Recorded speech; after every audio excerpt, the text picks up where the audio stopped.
जबलपुर में अनाथ बच्चों को शिक्षा और रोजगार में आरक्षण की मांग हाईकोर्ट ने सुप्रीम कोर्ट में लंबित प्रकरण का स्टेटस पेश करने के निर्देश दिए। अनाथ बच्चों की शिक्षा और रोजगार में आरक्षण की मांग को लेकर दायर की गई याचिका सुनवाई के दौरान सरकार का पक्ष मामले से लगी याचिका हाईकोर्ट में लंबित। हाईकोर्ट ने सरकार से लंबित केस का स्टेटस पेश करने को कहा है। अगली सुनवाई तक पेश करने के लिए कहा गया है। अगली सुनवाई तक सरकार सुप्रीम कोर्ट में लंबित केस का स्टेटस करे पेश, हाईकोर्ट ने कहा। याचिका में अन्य राज्यों का दिया गया उदाहरण और दूसरे राज्य में इस तरह के बच्चों को अलग कैटेगरी में रखते हुए 5% की छूट है। एमपी सरकार से आरटीआई के तहत मांगी गई थी अनाथ बच्चों की जानकारी, अनाथ बच्चों की संख्या और शासन स्तर पर दी जाने वाली मदद की जानकारी। सरकार ने इस तरह का कोई भी डाटा होने से इनकार कर दिया है। 5 मई को होगी मामले में अगली सुनवाई।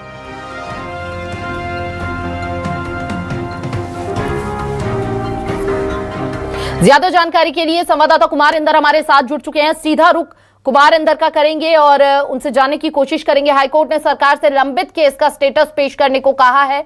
क्या कुछ अपडेट इस पूरे मामले में आपके पास?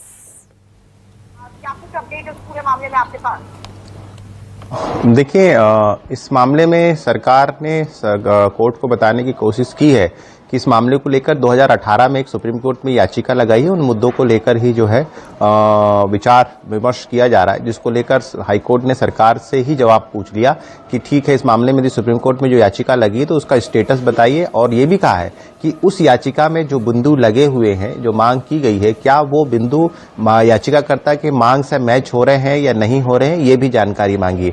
लेकिन आपको बता दूं कि सबसे हैरानी वाली और चौंका देने वाली बात यह है कि मध्य प्रदेश सरकार के संबंध में जब याचिका लगाने से पूर्व एक आरटीआई लगाई गई थी और आरटीआई में ये जानकारी चाहिए गई थी कि मध्य प्रदेश के कितने अनाथ बच्चे हैं, कितने ऐसे बच्चे हैं जिनको इस तरह का लाभ नहीं मिल पा रहा है, कौन से ऐसे बच्चे हैं जिनको इस तरह से बूस्ट करके आगे बढ़ाया जा सकता है। तो मध्य प्रदेश सरकार के पास या शासन के पास ऐसी कोई भी जानकारी नहीं। उन्होंने लिखित में जवाब दिया है कि शासन के पास ऐसा कोई आंकड़ा नहीं है जो इस तरह से विकलांग छात्रों को जो है, अनाथ बच्चों को जो है अलग से कैटेगराइज करके उनको बूस्ट करने का, उनको प्रोत्साहित करने का जो काम कर रहे हैं।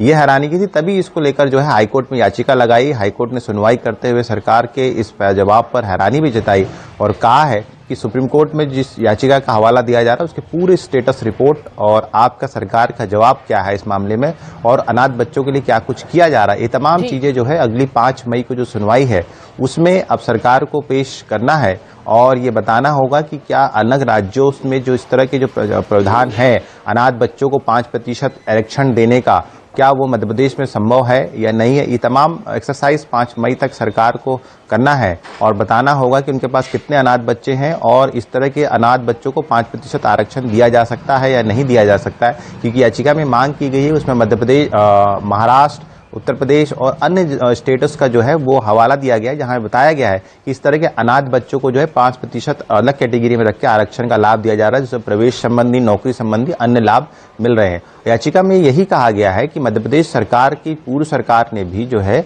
इस तरह के अनाथ बच्चों के लिए कोई ऐसी योजना नहीं बनाई थी, लेकिन उन्होंने कहा था कि इस तरह के अनाथ बच्चों को अलग से जो है प्रोत्साहन मिलना चाहिए, उनको अलग से कैटेगराइज करना चाहिए। उस चीज का भी हवाला दिया गया है। अब देखना है कि सरकार के पाले में गेंद है, वो क्या जवाब देती है, उनके पास जो डाटा है या नहीं है। ये सारी चीजें 5 मई को क्लियर होगी जब सरकार की तरफ से, शासन की तरफ से हाईकोर्ट में रुख रखा जाएगा। बहुत बहुत शुक्रिया कुमार इंदर आपका विस्तार से तमाम पहलुओं को समझाने के लिए।